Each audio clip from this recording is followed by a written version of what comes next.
Voilà, vous venez de découvrir les rituels de ces 4 entrepreneurs qui ont bien voulu accepter nos caméras. Ce n'est pas toujours un exercice facile.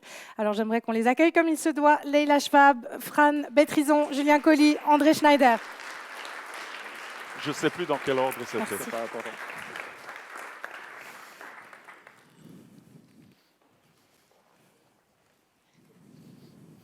Bonsoir, je vous laisse vous installer sur les chaises.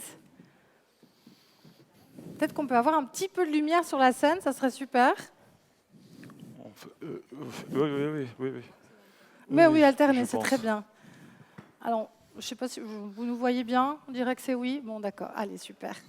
Ouais, ben voilà, là c'est mieux, nous on vous voit aussi comme ça. Parfait. Ben merci en tout cas d'avoir accepté ce défi. Alors moi, en voyant le film, je vous avoue, la première chose qui m'a marquée, c'est qu'on a quand même différentes écoles. Peut-être que c'est des histoires de génération, peut-être que c'est des histoires de vision. Je ne sais pas, j'aimerais avoir, vous, votre réaction par rapport à ces images que vous avez vues et au témoignage des autres personnes qui sont avec vous dans cette discussion aujourd'hui. Julien, je commence par vous. Oui. Que dire J'ai l'impression qu'on a un dénominateur commun, c'est qu'on est tous passionnés par ce qu'on fait, et je pense qu'on échangerait contre rien d'autre. Et puis ensuite, c'est plutôt comment est-ce qu'on dose le temps, et comment est-ce qu'on dose finalement l'effort qu'on met dedans. Mais j'ai l'impression que ça se joue plus à des détails qu'à des différences fondamentales. Oui, c'est vraiment toujours cette question d'équilibre, finalement, de trouver le juste milieu. Mais est-ce que le juste milieu existe, Fran? C'est à chacun de fixer son juste milieu, je pense. Je pense qu'on est obligé de trouver un juste milieu. Après, les critères, moi, mes justes milieux, c'est que quand j'ai monté cette entreprise, j'avais les paramètres non négociables. Donc, les paramètres internes, c'était mes compétences, qu'est-ce que moi je peux faire, qu'est-ce que j'assume faire en tant qu'offre. Et les paramètres externes, c'était, il y a les enfants, on va aller, il n'y a pas de cantine, midi, 2h30 de pause, etc.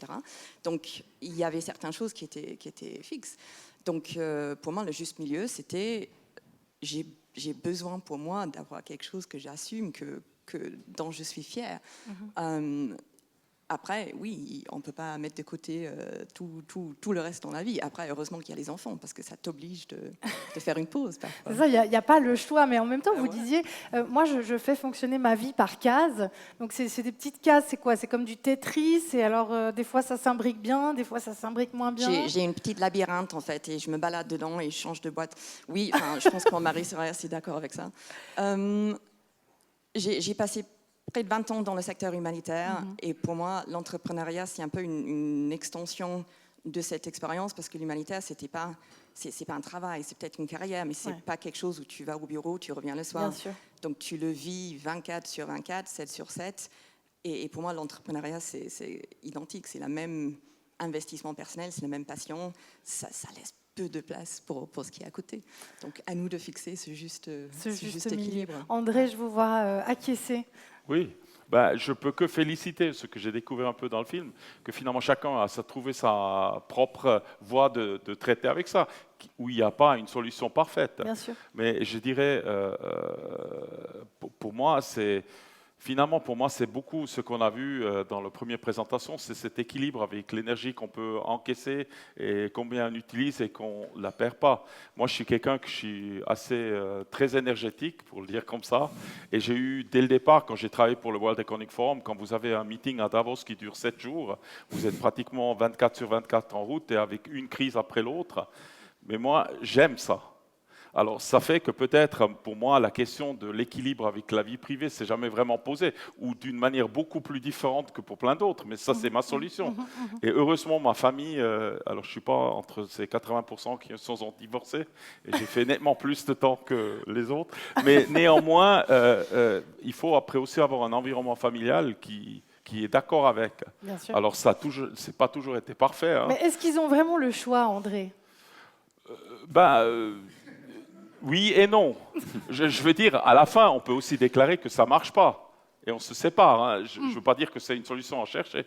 Et peut-être là, il y a un peu, en tout cas avec ma femme, un peu le côté générationnel. Ouais. En tout cas, les images qu'on a eues de nos parents, c'était comme ça. Travail d'abord. Hein? Travail d'abord. Oui, mais on a quand même réussi une bonne partie au départ, avant qu'on a eu 4 enfants, jusqu'à 2 enfants, que aussi ma femme a continué de travailler. Alors on a quand même réussi de trouver un équilibre. Mais c'est vrai, il y a des fois où, pour ma femme, elle a dû faire des choix qui étaient un peu imposés par les postes que j'avais. Mais aussi parce que j'avais des postes extrêmement prenants. Et en plus, je dois dire, toujours dans des domaines avec une énorme exposition publique, qui veut dire même si on voudrait dire après 7 heures, il n'y a plus rien, il faut aller à la télé, il y a le Conseil d'État qui veut vous voir, il y a la crise. Ouais, bon, ça je vois ça comme c'est du peu plaisir, plus de plaisir. Ça. Voilà. Non, mais je veux dire des trucs où je ne vais jamais oublier quand la crise Covid a commencé, juste une petite histoire pour vous dire à quel point on est exposé. C'était, vous vous souvenez peut-être, tous les pays ont déclaré on ferme tout. Hein, c'était ce fameux week-end en mars. 13 mars. Et en plus, il faut juste savoir, Genève Aéroport est l'entrée pour toutes les stations de ski de la Suisse et la France. Et tous les hôtels, en même temps, ont fermé. Alors, on a eu tout d'un coup tous les passagers qui auraient pu prendre un avion qui était à Genève Aéroport. Et ils s'entassaient dans l'aéroport. Et en même temps, tous les conseils d'État ont décidé qu'il faut avoir au moins 2 mètres de distance. Alors moi, j'ai eu pendant 2 jours, tous les 2 minutes, un téléphone. Mais pourquoi c'est pas réglé? J'ai dit, écoutez, envoyez-moi le militaire et on va tuer quelques hommes. Mais je ne sais pas comment faire. Parce que ces compagnies devaient amener tous leur avion qui n'était pas là. C'était pendant 2 semaines, c'était la catastrophe. Et vous trouvez très souvent dans ces postes avec des gens en face qui vont dire il n'y a qu'à faire. Hein. Oui, bien sûr. Et ils ne sont pas toujours très ouverts à vous écouter qu'est-ce qu'on peut faire ou pas. Et à comprendre ce qui se passe vraiment, finalement. Et comme j'ai raconté dans le film, j'étais même pas 2 mois là. Certains de mes collègues se sont totalement plantés sur l'organisation prévisionnelle pour les contrôles sûreté. On a eu des queues sans fin. Et c'était pas ma faute, mais vous allez prendre le bâton pèlerin, vous allez à la télé à 19h30 et vous commencez. Je exprime mes excuses envers tous nos passagers et on y travaille pour le résoudre. C'est pas. Et ça fait que quelque part, ça induit, et ça c'est depuis que j'étais au World Economic Forum, c'était toujours comme ça induit aussi une certaine perception du boulot. C'est un peu presque comme un politicien qui de toute façon doit serrer les pattes. Alors heureusement, ça, à part mes collègues, pas de faire trop souvent, mais qu'on doit faire régulièrement. Et ça fait que quelque part, je suis plus préoccupé que je puisse me ressourcer. C'est-à-dire que mon état d'énergie reste assez haut pour que je puisse continuer d'avoir un téléphone de je ne sais pas qui me dit « t'as qu'à faire ceci ou cela » sans exploser directement. C'est ça pour moi plus important que finalement l'équilibre vie privée professionnelle. Finalement, on a l'impression en vous écoutant que c'est un petit peu de la gestion de crise, que finalement l'entrepreneur, son rituel, c'est d'être entraîné à gérer les crises, les problèmes et à trouver des solutions coûte que coûte. Leïla, est-ce que vous avez ce sentiment-là aussi? Est-ce que vous avez vécu ça de cette manière-là ou autrement? Alors, en partie, oui, mais heureusement que moi, je ne dois pas faire que de la gestion de crise et de la résolution de problèmes parce que je servirais à rien. Je serais éteinte et vraiment, je serais devenue humeur cactus toute la journée, il n'y a rien qui fonctionnerait. Donc, parce que ça, c'est, par exemple, et je reviens sur ce que disait Alexandre dans l'intervention précédente, pour moi, c'est vraiment extrêmement important de bien se connaître et de faire des choses pour lesquelles on a du plaisir. Bien sûr. Parce que et je pense que se dire que parce qu'on est entrepreneur, on doit subir et on doit tout le temps gérer des crises, on ne peut plus avoir de plaisir, ça c'est le début de la fin. Donc ce n'est pas du tout la voie. Ça ne veut pas dire qu'il n'y a pas des challenges, ça ne veut pas dire qu'il n'y a pas des défis, des fois des réels problèmes pour lesquels il faut trouver des solutions. Mais pour moi, le plaisir, ça doit rester le cap, parce que sinon, mais est-ce que quelque part, l'entrepreneur n'est pas quand même constamment à la recherche du défi? Leïla. Parce que défi, ça ne veut pas nécessairement dire catastrophe. Hein. Non, alors, je pense que oui. Je pense qu'un entrepreneur, c'est ce qui fait d'ailleurs que c'est un entrepreneur. C'est presque la définition de l'entrepreneur. C'est quelqu'un qui va, en tout cas, dans ma perception, c'est quelqu'un qui va constamment se dire, tiens, mais en fait, ça, je pourrais le connecter avec ça, et puis je pourrais, du coup, le développer comme ça, puis je pourrais en faire ça, et etc., etc. Donc, d'une certaine manière, ça va amener des défis, parce que être dans la création et et faire naître quelque chose qui n'existe pas encore, ou le rendre efficace, forcément, ça prend avec son lot de défis. On est à l'extrême inverse de la routine, où tout est connu, tout est maîtrisé, etc. Mais encore une fois, si on le voit comme un joyeux défi, eh ben, ça devient des choses qu'on a du plaisir à faire. Beaucoup plus agréable. Vous disiez, Fran, dans le reportage, moi je fais la différence entre défi et contrainte. Et j'avais l'impression que vous disiez c'est plus une contrainte qu'un défi finalement, parce qu'on n'a pas le choix, il faut faire ça à tel moment, parce que ça le demande ainsi. Oui, pour moi, l'entreprise était une réponse quelque part à un problème. J'étais dans une situation, je ne suis pas seule. On est 4, mon mari valaisan est chez lui, je ne suis pas chez moi, je dois trouver une solution. Donc, même l'idée de l'entrepreneuriat, je ne suis pas arrivée en Suisse avec l'intention d'être entrepreneur. C'était vraiment un parcours personnel qui m'amène à l'idée que finalement, si je veux le genre de travail, l'expérience, le quotidien que j'aimerais avoir en travaillant, c'est à moi de le créer.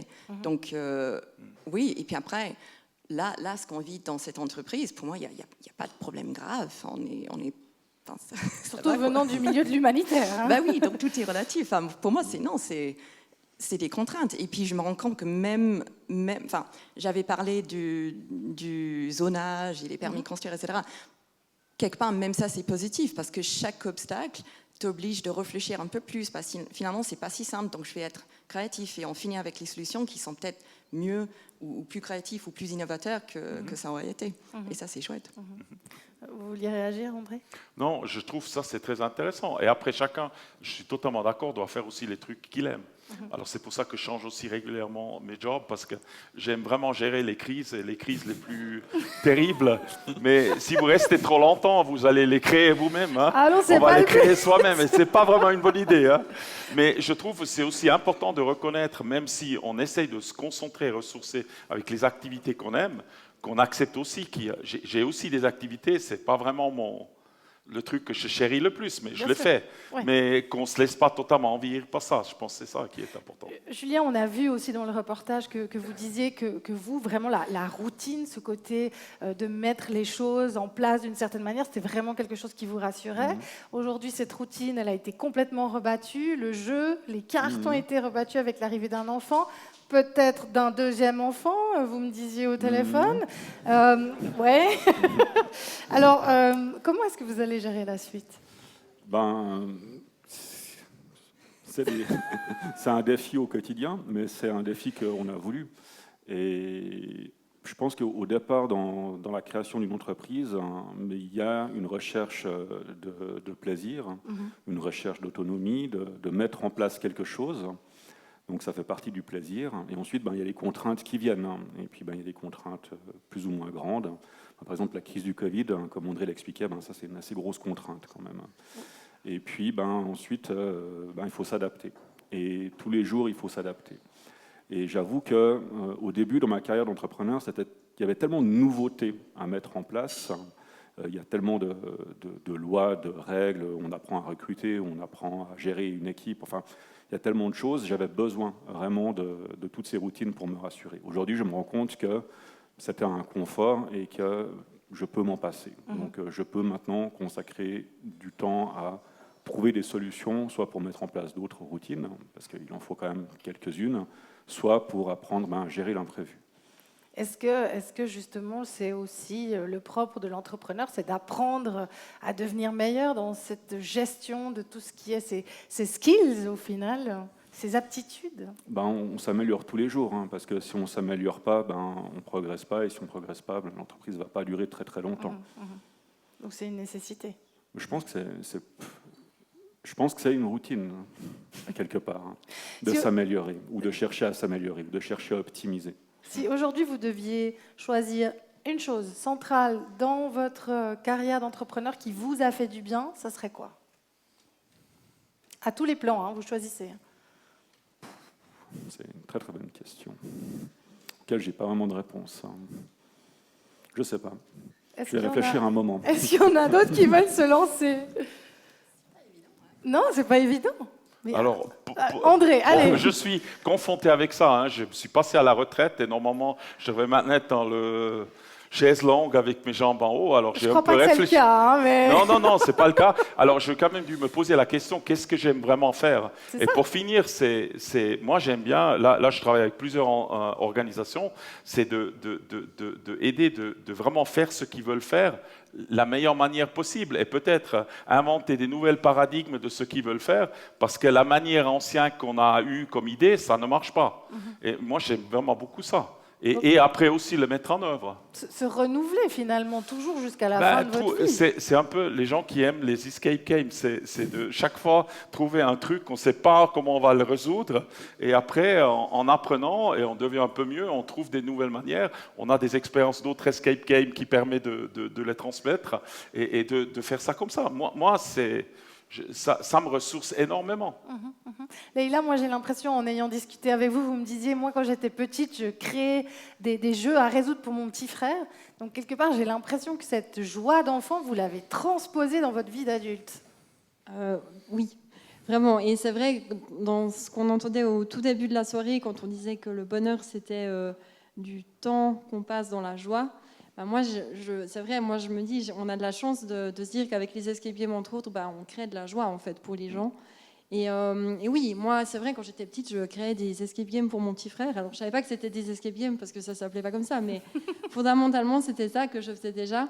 Et oui, moi, pour répondre à la question d'avant, d'un moment dans l'entrepreneuriat qui fait plaisir, qui vous a fait du bien. C'est ça, c'est de se dire qu'on peut faire d'une passion ou de quelque chose qui nous rend joyeux une entreprise qui fonctionne et qu'on peut élargir ça à ce qu'un maximum de monde en bénéficie. Ça, c'est quelque chose de chouette. Et l'autre chose aussi que je trouve très intéressante dans une entreprise, dans une aventure, on va dire, entrepreneuriale, c'est d'avoir l'occasion de découvrir certains talents. Parce que, par exemple, je pense à une de mes scénaristes qui crée des scénarios d'escape game avec nous. Je me souviens que la toute première fois où je lui ai proposé d'être scénariste, parce que moi, j'étais sûre qu'elle allait être formidable là-dedans, elle m'a dit « Non, mais moi, je ne suis pas du tout assez créative. » Et je lui ai dit « Écoute, essaye. » Et puis vraiment, aujourd'hui, c'est notre scénariste qui nous crée les scénarios les plus incroyables. Et ça, c'est aussi quelque chose d'intéressant dans l'entrepreneuriat, c'est de en fait, s'entourer de gens comme vous. Vous démarrez quelque chose de nouveau, il y a des nouveaux rôles qui se créent, il y a des nouveaux métiers qui se créent, et réussir à reconnaître le talent dans les personnes, voilà, et voir peut-être même avant eux qui vont être très bons dans quelque chose, qu'ils auront du plaisir là-dedans. Ça, c'est aussi vraiment un moment que je trouve très sympa. Il y a un aspect un peu visionnaire dans ce que vous dites. Fran, Julien, vous avez trouvé quelque chose que vous aimeriez rajouter parce qu'on va conclure là-dessus. Toujours pas. Toujours pas. Eh bien, écoutez, on ira boire un verre, on en rediscutera tout à l'heure, d'accord. Fran ? Je pense que s'il y a un fil conducteur dans tout ce que j'ai fait, c'est la cohérence, et ça a l'air compliqué, mais c'est pas compliqué. Dans mes postes précédentes, donc une réponse humanitaire, il y avait toujours le côté opération, donc l'offre, le service, le produit, qu'est-ce qu'on donne aux gens dans les médias, mais toujours l'œil sur, et dans 5 ans et en 10 ans, et le cadre politique, le cadre légal, le contexte économique. Et je pense que c'est ça qui me faisait plaisir, parce que tu proposes quelque chose de cohérent. Ouais. Et en fait, ce que j'ai fait Annex, donc j'ai l'opération, j'ai le terrain, le camping, l'offre, mais il y a l'œil sur le politique du développement, c'est quoi, le politique cantonal, la vision de l'offre touristique en Valais, c'est quoi, comment tu peux avoir une base qui te permet de parler avec une certaine crédibilité, on pourrait faire ça, il faudrait faire ça, je trouve ça cool. De garder vraiment un œil à 360 finalement sur la gestion du projet. Ouais. Merci beaucoup à vous d'avoir accepté de partager votre expérience et de vous livrer aujourd'hui avec nous. On peut les applaudir. Merci. Merci.